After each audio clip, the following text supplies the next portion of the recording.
completely different 1. Saved by beings from inner earth and escape into eternity, or from eternity.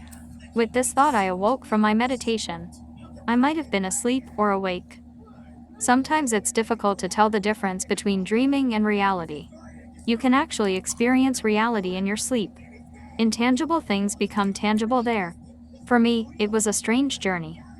And for me, it has become reality. But you are welcome to doubt my story until it can be proved. I have no proof. Yet. A tall, young man with fair hair, cheerful blue eyes, regular features, and a shapely mouth, handsome, young man in fact, had appeared while I was meditating. He started talking, and in my head I could hear every word he said. I was amazed.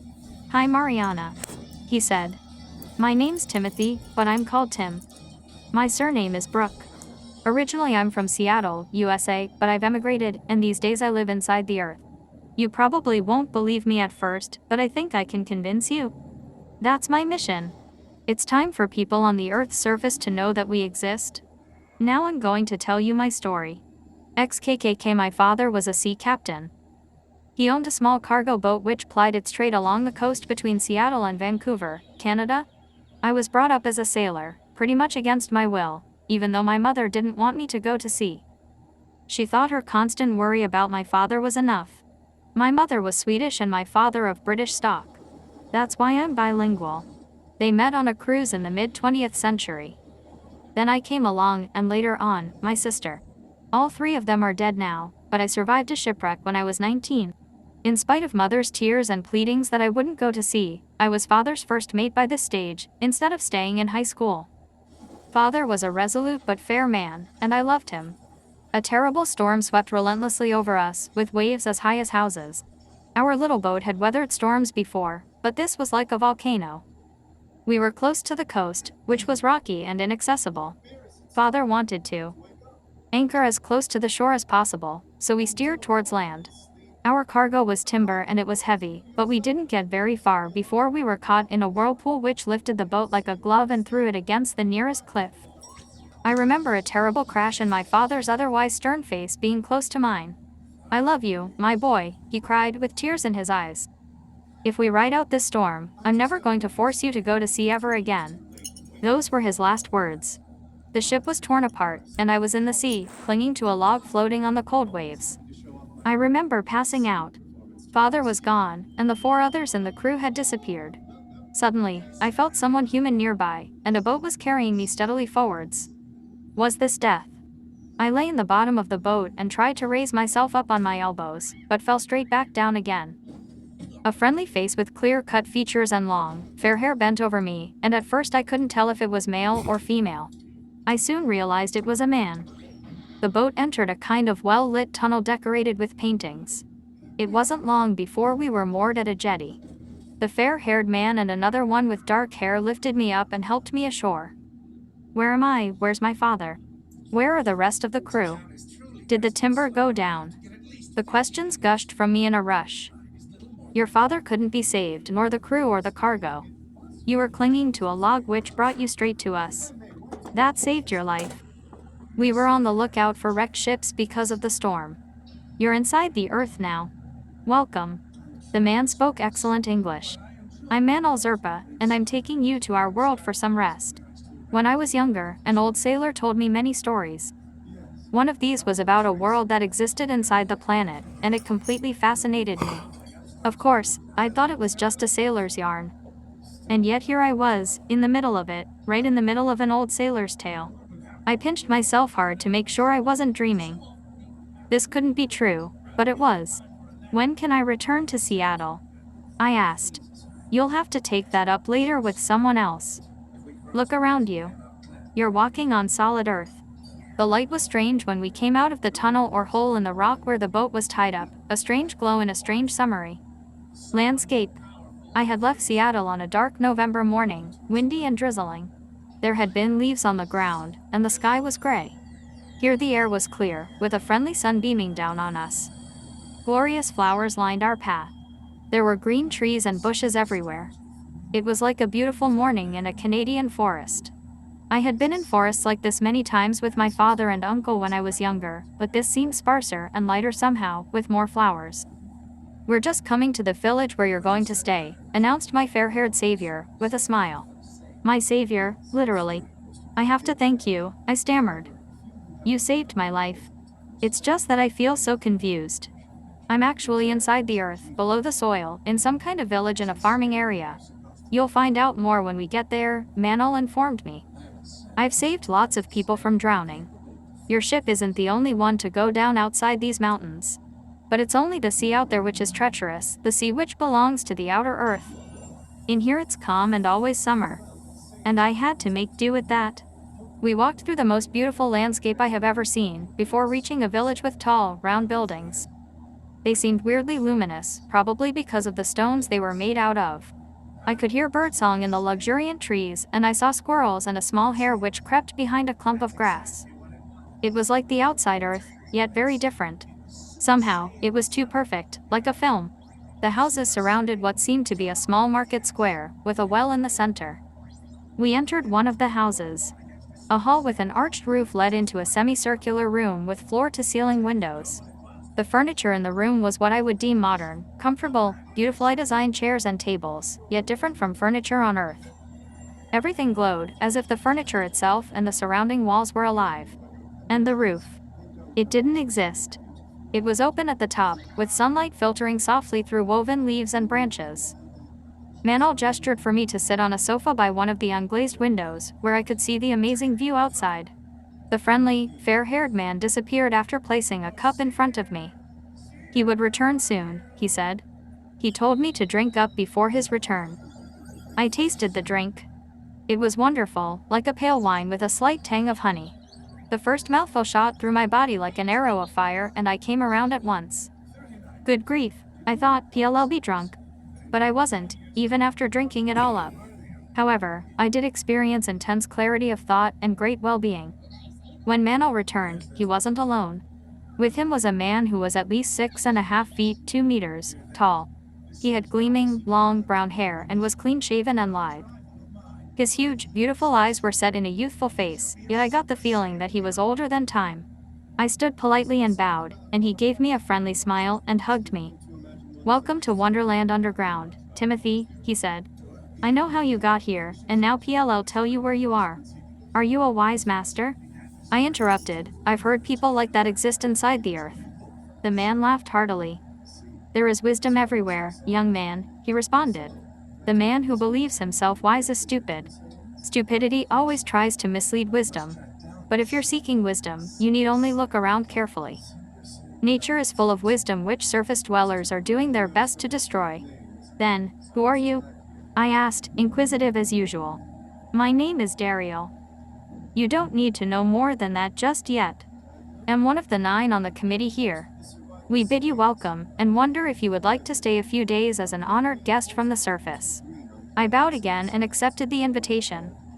You don't turn down an invitation like that. Will you help me to get home afterwards? I asked. My mother is bound to worry that I've drowned like the rest of them. Yes, we'll help you get home if you still want to go. Daryl gave me a long, keen look. We don't force anybody to stay here, but few return home, and those who do are never believed when they tell people about us. This is a pleasant place to live. We don't fight about money, and most of our needs are taken care of. We keep track of the surface and the people there. We know that their supposed development has only brought disaster. Everything is easier here. You're going to love it. Daryl stooped and took my hands. He looked right into my eyes, and I was filled with an indescribable inner peace. I was still grieving profoundly for my father and missing my mother and little one, my sister. But, in a flash, the grief and longing lessened, and I wanted to learn more about this peculiar country I was in. It was as if I had been stroked softly by an angel's wing, leaving me happy and at peace. In the distance soft music was playing, not at all like modern music from above ground, more like Mozart or one of the old masters. Manol will take you on a tour of our borders, beginning a few days from now. First you will visit Telos, which is where surface dwellers end up if they happen to fall into our world. Timothy, I'm your friend. Please call on me if you need questions answered or help of any kind. We'll meet again when the time comes. 2. Agartha, a paradise inside the earth, a country where sorrow doesn't exist. I exclaimed, as Manol guided me through a village that was laid out like a huge smile. Manol grinned too. You're right, he replied. But most people who live here are just ordinary people like you and me. There is sorrow, but it is treated differently here. You allow it to dominate you, but we take control over sorrow and setbacks. Friendly hands reach out when you need help, physical or psychological. On the surface, you haven't discovered the joy of helping each other. Your thoughts are on money. Help costs money, and not everyone can afford it. But Tim, everyone has a heart, and that costs nothing. You only have to listen to it. Your heart gives you good advice, but you have to talk the same language. Experience and understanding will help you. I don't know what happened next, it all went so fast. Manol held my hand and I felt like an apprehensive, expectant 7-year-old, going off to school for the first time. I didn't have much time to see the scenery which whisked by. There seemed to be water below me at one stage, and small, white geese, as they were known at home, bobbing on the dark blue water. Then there was sand on golden sandy beaches, and finally emerald green grass. At last, with a slight thud, we came into land. Look around you. Manol burst out. I did. If Manol hadn't been holding on to my hand, I probably would have fainted, but there really was cause for my confusion. The air and lovely surroundings were alive, not with a peaceful, eternal breathing, but completely tangible, lively, and almost wild. Every single bush, tree, and flower produced noise, bordering on a cacophony. Small figures sailed smoothly to and fro and round and round. They wound their way between the plants and onto the plants and inside them. The summer meadow was alive in more ways than one. Elementals and people crowded together here. I could see people, adults and children, and I could hear rousing music. Everyone was dancing. Are they having a dance right in the middle of the morning? I asked. Slightly shocked at such enthusiasm so early in the day. Of course, replied my guide, looking at me as if I was weird. When someone wants to dance at work, we organize a hop and sing. Does anything get done, then? I ventured to ask. More than if we didn't dance, was the retort. I sighed. This was another country, and I needed to be open to new ideas. All countries have their own customs, and this was as true on the inside of the planet as on the outside. There were huge differences. We stood a while, watching the dancing. It was like folk dancing really, although I've only seen Canadian and Swedish folk dancing, so I don't claim to be an expert. The musicians danced as they played, and their fiddles and other instruments that I didn't recognize sounded like folk music from Dalarna, Sweden, where my grandmother lives. I hadn't visited my grandmother for a few years, but I remembered how wonderful Swedish midsummer was. This was similar, but without any drunkenness or fighting. I looked inquiringly at Manol, and, chuckling, he took my hand and swung us out among the dancers. Soon I was holding a soft, female hand and watching a smiling young girl swing me around. But the dance didn't last forever, regardless of my desires. My underground guide pulled me away. We have to get on, he exclaimed, laughing at my disappointed expression. A completely lovely landscape passed before my delighted eyes, and we arrived at a village. There were fewer houses, but built in the same style, beehive style, as I called it, although rounder than beehives and without tops. I wondered if they had rain, storms, or snow here. No, Manol read my mind, that too. We have a perfect climate here. We have what you would call early summer all year round, and pretty much full bloom. How come you have a perfect climate when we have rain, snow, and storms on Earth? I wondered in surprise. Doesn't our weather seep through somewhere? Manol guffawed. I couldn't understand what he was laughing at. There was a bench nearby, and he gestured for me to sit down. This is how he explained the amazing climate underground. Everything has to do with belief, he said. We feel completely safe here. There is no fear, worry, evil envy, or jealousy. We have learned to live in complete safety and believe in an eternal force which is always here to help and protect us. Negativity disrupts the lower atmosphere and the stratosphere. Weather patterns reflect patterns of thought.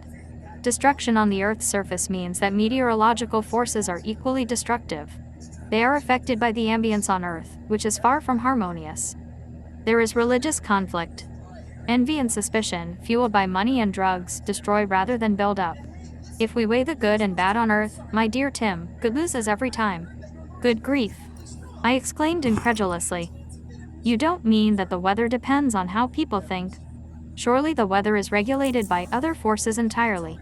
I couldn't think of anything other than the National Weather Service, but felt that wasn't quite what I meant in this context. Here you could say that we're in the lap of the earth, said Manal, smiling. This in itself represents security, because your adverse conditions can't penetrate the thick crust between us. We honor, thank, and caress Mother Earth literally every day, and in return she provides protection and love. You surface dwellers would feel better if you focused on your counterparts in Agartha, the name of this interior world, and took strength from here when you are depressed or troubled. If only you would ask us for strength. We don't know about you, I replied bitterly. How can we ask someone for help if we don't know they exist? Then it's time for us to approach people on Earth, was the reply. But we don't want to encourage those who sow the seeds of dissent and discord. That is why we have shut ourselves off for so long. And, by the way, what about that God you worship? He's worshipped with great pomp the whole world over. You pray to him, fight wars on his behalf, argue about him, and lay all the blame at his feet. What kind of a religion is that? You might think it's logical, but we don't. This is why it would be difficult to allow Earth people here unless they are specially chosen, or are people who arrived as you did. I want to return to the surface and tell everyone about you, I said. Manal just nodded, and helped me up from the bench. I couldn't see many people in this village. There were children playing in much the same way that children on the surface play. There were sandpits and swings, and adults to look after them. There were pools where children were swimming. The pools were wonderful, with slides which children love. Leafy vegetation surrounded small, sandy slopes where the children could slide into the water. There were exciting, winding, stone steps to scamper up and down, and more besides. The children seemed to live in a fairy tale land. There are quite a few children here. I began. I wondered how they got here, but I didn't dare ask. Manal burst out laughing, which I was getting used to. Listen to me, young man. He snorted wildly before continuing. Do you need sex lessons? It's exactly the same here as on the surface. But we call it love here, which is rare up there. Sex is depraved there. Here it's something positive that we respect. We don't have marriage here, but a union of body and soul. And a union is always a good excuse for a party. Infidelity, mistakes, indiscretions, divorces. I continued. Laughter bubbled from Manal as he answered, You've got it wrong again, son. Those words don't exist in our vocabulary. Up there you live like you are just bodies. We are souls with a much higher level of consciousness. But we have as much fun as you do. The difference is that we stay together all our lives. For hundreds of years, I chuckled. You'd really have time to get tired of each other. You need to try different things. Even with sex, right? I don't see why. Manal really didn't seem to understand. That's not how love works here, anyway. Come on, let's carry on. We're going to a kind of symposium that they're having beneath Mount Shasta in Telos. They're discussing surface dwellers, so I want you to come with me. I was filled with curiosity. Maybe I could reach the Earth's surface from there. Yet, Mount Shasta was in California, and I wanted to get home to Seattle. There would be flights, but I had no money. I said as much. Don't worry, son. We'll sort it out. If you want to go home and the others agree, we'll find money for the journey. Let's do one thing at a time. I thought about the incredibly cute girl I had danced with and considered staying. Manal read my thoughts easily, but just squinted at me and grinned. Her name is Cizela, he said. 3. An important mission for Tim. The rest of the journey was by hovercraft, as it is called, and was double quick. I didn't have much time to see my surroundings, just glimpses of mountains, forests, and lakes which flew past, or which we flew past. It was more fun than flying in a plane. We landed with a splash in the canal. Not with a hefty thud, but gently, like a dancer in Swan Lake. Here, finally, was a house which looked like a house. It was low and elongated, built in the round, but I couldn't see a roof here either. It was a shimmering pink, unusual for a house. Around it were masses of beautifully arranged flowers, in all colors imaginable. This is what you would call the town hall. We call it the meeting house. Sometimes we have planning meetings and organize help. This is where you can ask for help getting home. We went inside. I was overwhelmed by the beauty I encountered inside the building. The walls were painted with lovely natural images, and between the flagstones on the floor grew low, green plants with white and yellow flowers. There were tall, gracious, fair human forms moving around everywhere. We ascended a spiral staircase in the center of the room.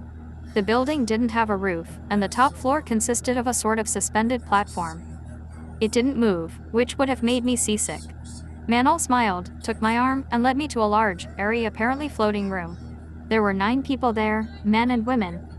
They were sitting in a ring of comfortable chairs, each with a small green table before them. There were flowers everywhere. The walls were of woven branches, some with exquisite blossoms. When they saw us, someone brought 2 chairs and asked us to sit. That was just as well, as by now my legs were like jelly. I noticed a venerable person sitting in the center, his blue eyes focused on me. His hair and beard were long and white, yet his face was unwrinkled, and he looked youthful and happy. He raised his hand in greeting, and I did likewise. "Welcome, young man from the Earth's surface," he said in a clear voice, in English. "I'm Arniel, leader of the symposium. We hope you are happy. And will stay with us." "I'm amazed and delighted at everything that I've seen," I replied. "However, I miss my mother and my sister, and I would like to go home and visit them first. Afterwards, I would like to return here for good." "Your wish will be granted," said Arniel. "There is one condition. We want the surface people to know that we are here. You are welcome to return, but first you must spread the message of our existence." "They'll never believe me," I mumbled, but Arniel held up his hand. "Don't give up, whatever they think. If you get into difficulties, we will come to your rescue. It is time to tell the surface people that we are here and they are not alone. We have no wish to partake in their pollution and other misery. Please emphasize that. If they carry on, they will cause their own annihilation, total extinction. This won't affect the planet itself, just the people. It will be serious, and it will happen soon. Can't we be saved?" I wondered, terrified. "We hope so. We're working on helping the Earth, as otherwise we may be affected too. You must be our messenger, Timothy." "I do my best," I stammered. The imposing elder held out a small whistle to me. "If you're in trouble, blow this. You won't hear anything, but the signal will reach us at the speed of thought. Don't lose it." I bowed and thanked them over and again until Arniel, laughing, stopped me with his hand. "Don't worry about money, my son. Manol will give you plenty. You may need to stay a good while. He will take you as far as the portal on Mount Shasta." Manol pulled my sleeve, and I bowed slightly more quickly this time. I didn't have time to see who the others were at the green tables, but I'm sure I didn't know them. I felt completely dazed. "You'll need some suitable clothes," said Manol, looking at my thin, white shirt and tight, blue trousers. He hustled me out of the building, down a narrow alley, straight to a tailor's. It couldn't have been anything else, there were clothes hanging everywhere. A man emerged from the interior and greeted Manol warmly. "Bring the boy some nice clothes," said my guide. "Give him a bag filled with all he'll need for an Earth visit. And one of those wallets that they use above ground. You'll put money in it for him." "Am I going to California right away?" I asked. "Yes. There are regular flights to Seattle from there.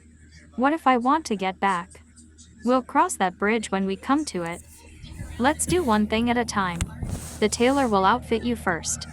He'll wait for you here." I returned to my guide wearing jeans, a pale blue pullover and a navy jacket, and felt slightly awkward seeing Manol's ankle-length gown. At the same time, I felt great and incredibly pleased to be going home to my nearest and dearest.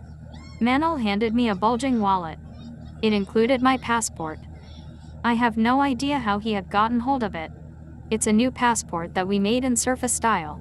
Don't you think we know what you need in order to avoid the long arm of the law? Well, obviously, only I hadn't gotten that far. I stomped after Manol, my backpack a secure weight on my back. We wound our way through the picturesque town of Telos and reached a tunnel. There were some small vehicles there, and Manol and I got into one of them. He pressed a couple of buttons, and it started immediately. "Don't give up, however unkind that people are," he warned. "And if, against all odds, you meet an Earth girl, tell her about us. She's only worth bringing here if she believes you." "I might want to stay at home," I replied. "My mother may need help. She'll be living on a widow's pension, which won't go far." "He asked the stars for guidance," said Manol, giving me a shrewd look. "You have to come back to turn in a report to Arniel, if nothing else. If you want to return to the surface afterwards, we'll discuss it then. I don't think that's what the stars have in store for you." "What stars?" I asked, looking around the tunnel. There was only a weak, flickering light from 1 or 2 lanterns. But Manol just laughed, and the tunnel grew much lighter. The truck stopped in front of a long staircase. I gave my kind companion a hug and started up the stairs, my steps quickening as I climbed. Finally, I stood on a platform, and an iron door opened onto what I knew at that time as life. I walked slowly out into the rain and wind on the great mountainside. Mount Shasta witnessed yet another small human leave its dark embrace and grope his way to what is known as reality. 4. Sad tidings in Seattle. I don't remember coming down Mount Shasta, but at the foot of the mountain was a small town, complete with motels and shops. I traveled from there by bus and taxi to the nearest passenger airport and was soon settled in a comfortable seat on a flight to Seattle. I was thinking about my mother and sister, and there was a furtive tear on my cheek when the stewardess arrived with the beverage cart. I remembered my mother as a fairly tall, beautiful woman having curly, blonde hair with a few gray strands framing a smooth, rosy face with eyes like violets. My dear mother wasn't just attractive, but sensible, warm, and loving. And red-headed, mischievous little one, a younger sister to be proud of, but who still needed the protection of an elder brother. She was always much too willing to get into mad scrapes with her friends. When I left home, she was 17, and worryingly popular with the boys. My family was everything to me, and I missed them intensely. The closer I got to home, the more worried I became. I was arriving, of course, with a well-filled wallet, which I would have to explain. I was smartly dressed and much wiser than when I had set out. But you don't earn money on the high seas. Well, I would just have to come up with some yarn before I dared tell the truth. Then I remembered that actually, it was the truth I was here to tell, and, sighing, I finished up the generous amount of food served on the plane. To my relief, it wasn't beef, but finely sliced chicken with plenty of vegetables. After a vegetarian diet, your stomach reacts to what we call normal food, especially meat. I knew Seattle Airport well. Seattle is on the coast, and our house is near the large harbor where the cargo boats are moored. Our house, like many in the area, had its own jetty. As I alighted from the airport taxi, I was whistling the happiest tune I knew. What a great feeling. I was back at my beloved childhood home. I rang the bell. I kissed the door handle and rang again. I rang the special code which my sister and I used. Nobody answered. Mother and little un were both out, and I didn't have a key. Then I heard a woman's voice that I recognized. It was the kind lady next door, known as Big Tilly. I turned around and there she was. Is that really Timothy Brooke? Weren't you drowned? Are you a ghost? PM alive and kicking. I didn't drown, but all the others did. I haven't had a chance to get in touch with my family. Do you know where they are? I thought Tilly was going to faint, and I put my long arm around her shoulders to support her. She burst into tears. You've been away 3 years, she sniffed. Your mother and sister are both dead. Your sister secretly got married just before the terrible news came. She died giving birth 6 months after her marriage. Your mother sickened after hearing about the shipwreck and died a few months later. I think she died of sorrow after losing her entire family. The house has been up for sale for a long time, but it has not sold, so I guess it's yours. Your brother-in-law, Bertie, moved to Vancouver. I think he remarried. To got the address of your mother's lawyer. You must find out if your mother left a will. Come in and I'll make some tea to fortify you. You can stay here until you get yourself sorted out. I went with kind, old Tilly. A cold hand gripped my heart. I had no family left. There was only me. I was the loneliest person in the world. I sank down on Tilly's sofa and cried. This time they weren't tears of happiness. I felt sorry for myself, though I knew it wouldn't help, and I was overwhelmed with grief. I still had a difficult mission to carry out in spite of all this bad news. Tilly was a great help. She called the lawyer right away, and I took a taxi to pick up the house keys. He had not been able to sell the house without proving there was no one to inherit. The lawyer had been in no hurry to investigate. He seemed relieved that I had turned up and that Tilly could vouch for me. So I had a roof over my head. It felt weird entering the empty house. My old bedroom was dusty and untidy, just as I'd left it. Little Un's room had changed. There were baby things in it, including a cradle, probably our old cradle. On a table an unfinished baby cardigan was thrown, likely the work of my mother. I sat down in the cozy living room with its big open fireplace and wondered what I should do. Should I sell the house or keep it as a kind of sanctuary? I decided to keep it for now, until my journey began. I lit a fire, sat in Dad's armchair, and slept. Tilly and her husband were great. Harry, who I remember from childhood as fairly taciturn and morose, was almost over-friendly, thumping me on my back and welcoming me. Harry and Tilly owned a fish market nearby, and it was doing a roaring trade, as it always had. They were well off. Tilly decided that I couldn't cook for myself, and she turned up regularly with delicious meals for me. If it was beef or pork, I was forced to throw it away. After the years, which felt to me like only days, until as with simple vegetarian food, I could no longer eat meat. One day, after a short while, which I was counting as a sort of holiday, visiting my family's graves and walking in nearby fields and woods, I was sitting and talking to myself in the kitchen. If only I knew where to start. I sighed. Tilly, who was doing my washing in the basin in the next room, cut in immediately. "What about your old friends?" she called. "I know. PLL, ring the local paper and tell them you've returned from the dead." Risen from the dead sounds even better. "Yes, but the people who turn up will probably be the ones I least want to see," I protested. "There are a few who would rather I had drowned, and I know exactly who they are." PD told Tilly and Harry about Telos. Their reaction to the story was very simple. Harry laughed heartily, thumped me on the back, and exclaimed, "You spin as good a yarn as your father, my son." Tilly made no comment on my story, but told me instead how much my mother had missed me and wept about the shipwreck. It didn't exactly make me feel good to hear this. But Tilly was right. She rang the paper, and it wasn't long before a reporter appeared. I'd planned to tell the truth to the reporter, a middle-aged lady with short, mousy hair. She listened intently, made copious notes, and asked about my childhood. That made me suspicious, but I carried on telling her about Telos. Imagine my surprise and consternation when the article appeared a few days later alongside a large photo of me with the sea in the background. The story of my childhood was pretty much as I had told her, but my visit to the Earth's interior was blamed upon a concussion I had sustained as the ship went down and I hit my head on a log. This was mainly because she didn't want to alienate her readers. It was a horrible article, but it served its purpose.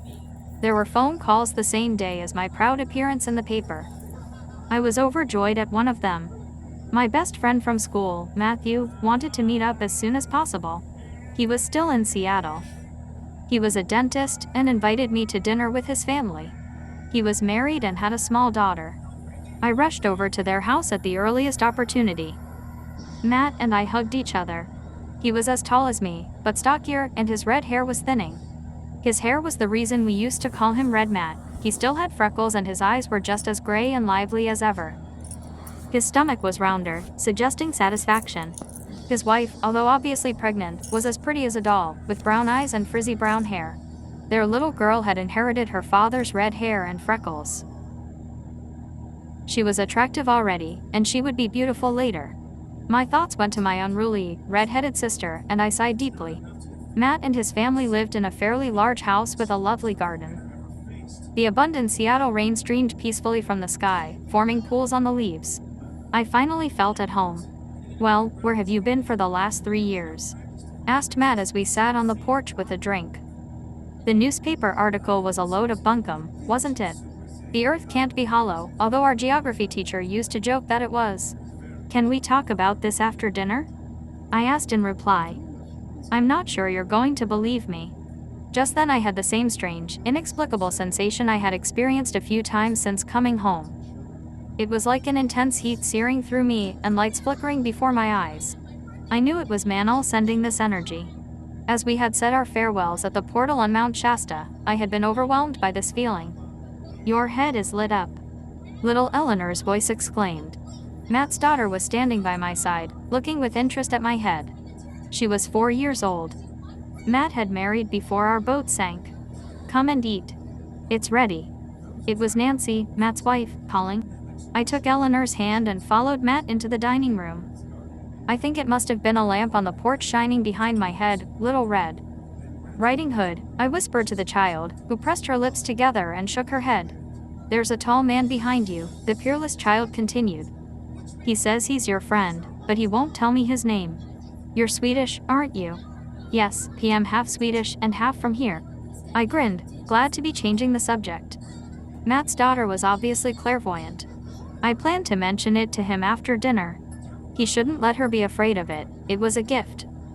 It was a rare and wonderful gift, which could easily become a burden. Nancy was a good cook, and we ate a delicious fish dish, and afterwards lemon pudding which melted in your mouth like clouds. When we were sitting in the living room and Nancy had taken her small daughter upstairs to put her to bed, Matt asked, "Have you let your grandmother know that you're alive?" I turned hot and cold. My beloved grandmother. How could I have forgotten her? I'd been home nearly a week. Grandmother lived in Sweden, in Dalarna, in a village called Floda. She was an amazing old lady, in her 70s, always interested in the supernatural, who told fortunes with cards, and the like. "Do it first thing tomorrow," Matt urged, seeing my confusion. "I realize that you've seen some strange things, but you seem well enough, not ill or emaciated. Unusual experiences can be confusing and make you forgetful. Tell me about it." "I'll go and see her," I said earnestly. "My grandmother, I mean. She'll believe me. I'm going to tell you my story and leave you to make up your own mind what you believe. But I am absolutely in my right mind and in good shape." I told Matt my story. Matt topped up our coffee and brandy, but didn't say a word. His gray eyes widened and reminded me of when we were boys off on some forbidden prank. I didn't leave out any details about Telos. He'd nearly finished when Nancy came and sat down with us. Then I was silent, looking imploringly at my old friend. "Well, what do you think?" I asked. Matt scratched his red mop and smiled. "I believe you, Tim," he said after a pause, while Nancy looked questioningly at each of us in turn. "I believe you, with reservations. Tomorrow is Sunday. I'll come by about 10 o'clock and we can go for a walk and talk this over." 5. The trip to Sweden. Is it really you, Timothy? My grandmother's voice was full of laughter and tears. "My only grandson, are you alive? Why didn't you ring before? Is it really you, or just someone's idea of an unkind joke? If it's really you, Tim, you should come and visit as soon as possible." "I'm on my way, grandmother. We were together 4 years ago, so you'll recognize me when you see me. I'm looking forward to seeing you." "Toodle pip, grandmother." Toodle pip was something we had always said when I was small. I said it so she would know it was me for sure. Her happy laugh at the other end confirmed that she understood. When Matthew came, he told me that Nancy had been very inquisitive after I'd left. She wanted to know the whole story. She heard a condensed version, and accepted it readily. "I think she has second sight," Matt confessed as we walked into the forest. "Like Eleanor," I added, smiling. "I'm inclined to believe in Telos and everything that happened there," said Matt, his eyes glinting playfully, "until there's proof to the contrary. As far as my wife and daughter are concerned, I've known for a long time that they're both intriguingly different. I believe in the supernatural, and yet I don't believe worlds beyond this one must exist. It would be arrogant of us to imagine otherwise." I reached my hand out toward a branch of the lime tree we were passing. To my surprise, not to mention Matt's, the branch came away from the tree and flew into my hand. Matt stopped in his tracks. "Are you a wizard as well?" He frowned. "What happened? What did you do?" "I'm as flabbergasted as you are," I exclaimed. At the same time, I wondered if Manal's embrace on Mount Shasta hadn't been more than just a hug. This might be a message from him or the man Eleanor had seen behind me. I smiled and thumped Matt on the back. "Do you believe me now?" I asked. "I'm flying to Sweden first thing tomorrow." "Take time off and drive you to the airport," replied Matt, "unless you're going to teleport." "Yes, I reckon you've seen some strange things. Take good care of yourself, and come home soon. When you get back, I think you should buy a car. You have to get on the road and tell people your story." Next morning, sitting on the plane to Sweden, I thought about the reaction of my childhood friend. His last words at the airport had been, "P1 be there for you, no matter what. Let me know everything's okay." I knew that he was one of the few who would believe me. A hollow earth was too much for people to get their heads around, and if I was unlucky, there could be an uproar. Yet I was convinced that Emily, my grandmother, would believe me. When the taxi drew up at my grandmother's house in Floda, which I hadn't visited since I was 10, grandmother rushed out with open arms. After a keen glance and a cheerful chuckle, my only living relative on the earth's surface hugged me. Tears ran down her worn cheeks, and she whispered repeatedly, "You're alive, you're alive. If only your mother had known. She died of unnecessary grief." But grandmother, you know as well as I do that our journey through life is preordained, I remonstrated as we entered the house arm in arm. I stole a glance at her. Her white hair was elegantly trimmed. Her face was carefully made up. You had to look for wrinkles. She was plumper than I remembered, but not fat like Tilly at home. I felt no surprise entering her beautiful living room and sinking into an antique armchair. Tell me everything, Tim, even if you've spent 3 years in a foreign brothel. You know I'm not easy to shock. She laughed delightedly at her audacity and served me coffee from a thermos jar. I assured her that was not the case, but that I had spent 3 years in another country inside our own Earth. At first, she seemed flabbergasted, but then she jumped out of her chair and hugged me. Oh, Tim, how wonderful. She gasped. I've always believed the Earth was hollow ever since I was at school, but everyone assured me it was impossible, as the planet was full of molten lava and fire, just like a volcano. I've never believed the scientists were right on that score. Tell me every single detail you can remember, my dear. I talked and talked. In the end, I was so homesick for Telos that I had tears in my eyes. I reached out and took grandmother's hands. How can I fulfill my mission? I groaned. Nobody is going to believe me apart from you. And you're not like other people. We'll have to make sure they believe you, grandmother promised me. I know plenty who will. Tomorrow we'll make a start. But now we're going to have a lovely dinner, and in the morning you can sleep in. You've had a long, tiring journey. I'm going to tell you about your mother and sister. Your brother-in-law would never believe you.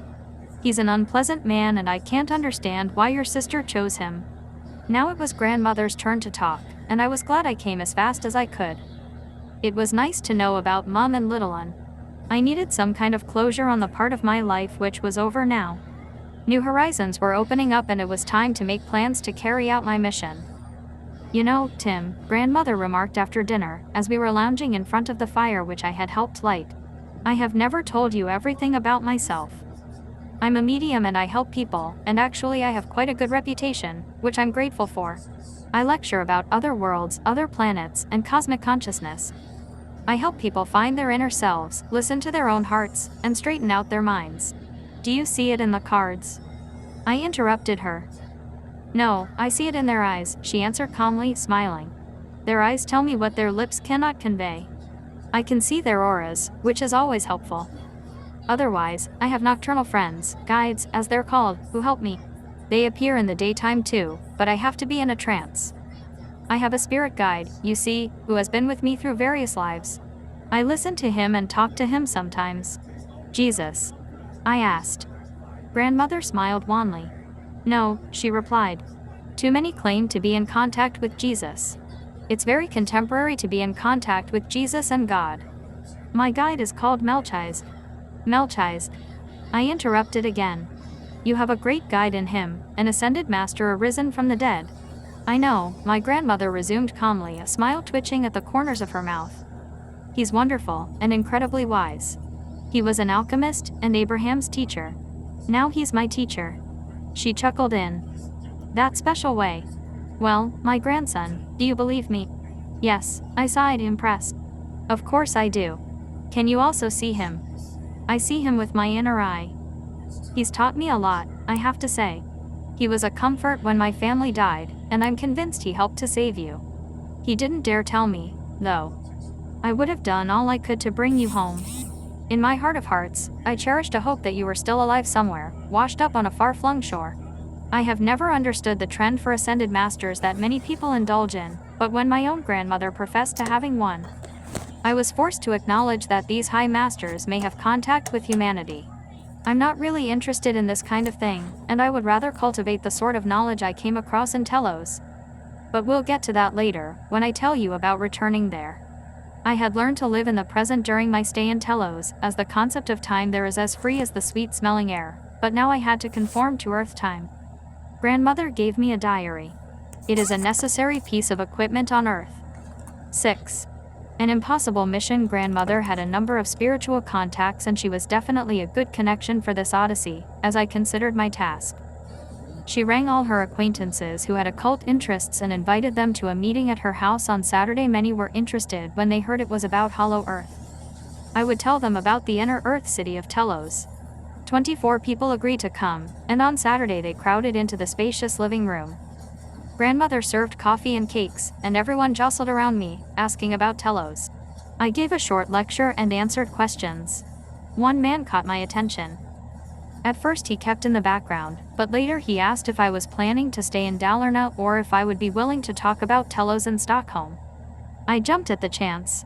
I realized quite soon that Telos only interested those familiar with parapsychology. The first lecture I gave in Falun attracted an audience of 7. My new acquaintance, Karl Olofstrand, generally known as Chaos, became a firm friend who dedicated himself to guiding me through the ordeal that is parapsychology. He was divorced, recently retired, and lived in a house just outside Floda.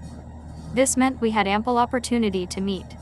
It was difficult to convince some people that there really is a whole world inside the earth. Why had nobody else discovered it before?